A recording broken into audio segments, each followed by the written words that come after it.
12 practices. That's the difference between an interstitial that earns a guide download and one that earns a bounce. As Vice President and Webmaster for the U.S. Route 6 Tourist Association, I've been on both sides of that equation. Here's what actually works. Here's how we're going to move through this. We'll cover timing and targeting first, because a bad offer shown at the right moment still beats a great offer shown at the wrong one. Then we'll work through design, compliance, and the one framework that ties all 12 practices together, the stage to offer map. Let's get to it. Practice 1. Trigger on intent signals, not on time on page. The default setting on most pop-up tools is show after 5 seconds. Don't use it. 5 seconds tells you nothing about whether the visitor is ready for an offer. What matters is behavioral intent. Scroll depth, pages visited, cursor movement, return frequency. A visitor who has scrolled past your trail town listings and clicked into 2 stop pages is a completely different conversion opportunity than someone who landed on your homepage 30 seconds ago. Set your trigger to 60 to 70% scroll depth on content pages, or better, combine scroll depth with a minimum time threshold, both conditions met before the interstitial fires. Practice 2. Exit intent outperforms entry pop-ups by a wide margin. Top-performing exit intent interstitials convert at over 19%. Entry pop-ups on the same sites, under 3. Why? Because exit intent fires when the visitor has already decided to leave. You're not interrupting their experience. You're making one last offer before they're gone. For destination sites, the ideal exit intent offer is a downloadable guide, a PDF trip itinerary, a route map, something they can take with them. Give them a reason to leave their email before they leave your site. Practice 3. Know Google's mobile intrusive interstitial policy and comply with it. This one matters for your search rankings, not just your user experience. Since January 2017, Google applies a ranking demotion to mobile pages where an interstitial covers the main content before the user can access it. 3 formats trigger the penalty: a full-screen pop-up that appears immediately on mobile page load, an interstitial that requires dismissal before content is visible, and a layout that pushes above the fold content below an ad. Compliant formats include a banner using a reasonable amount of screen space, age verification interstitials, and login-gated content on paywalled sites. If your destination site took an organic traffic drop and you're running a full-screen mobile pop-up, run this checklist. The fix is usually a slide-in banner at the bottom instead of a full-screen overlay. Practice 4. Single specific call to action. Every additional button you add to an interstitial reduces conversion. This is documented across thousands of pop-up A/B tests, and the reason is decision paralysis.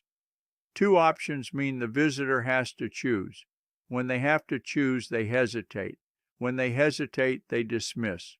1 offer, 1 button, 1 action. For destination marketing, download the Route 6 travel guide converts better than download the guide, subscribe to our newsletter, or follow us on social. Make one ask, make it specific, make it worth the click. Practice 5. The value exchange must be genuine.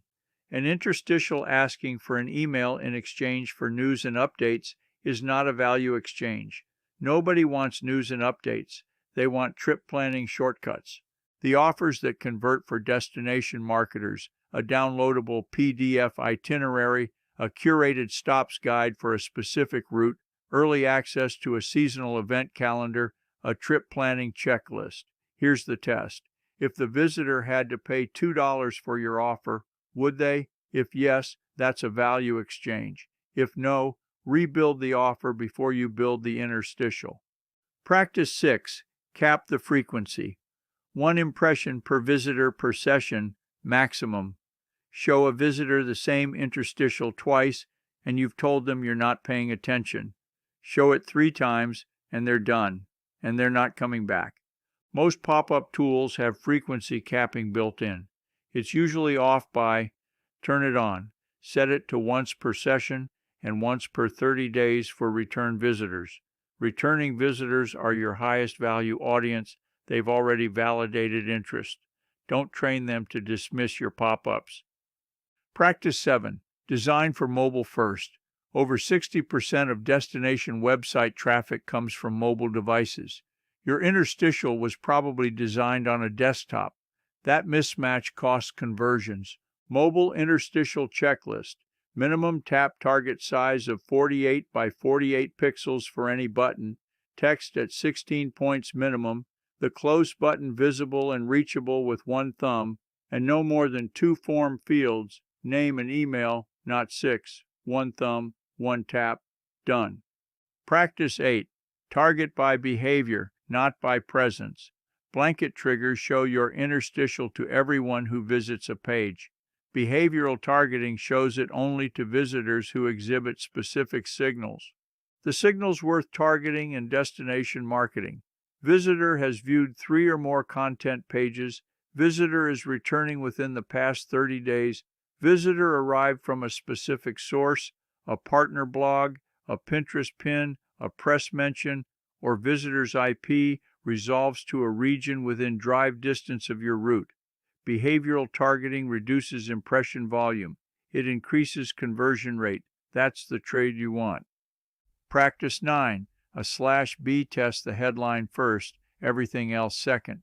The headline accounts for over 70% of the conversion variance in pop-up testing, not the image, not the button color, the headline. 2 frameworks that work consistently for destination content, outcome-focused. Plan your perfect Route 6 road trip in under an hour. Curiosity gap. Most travelers miss these 7 Route 6 stops. Here's the list. Run one headline against the other for 30 days. Change nothing else. Let the data tell you what your audience actually responds to. Practice 10. Map your offer to the traveler's journey stage. This is the practice that separates average performers from top converters. Every visitor is at a different stage in their planning.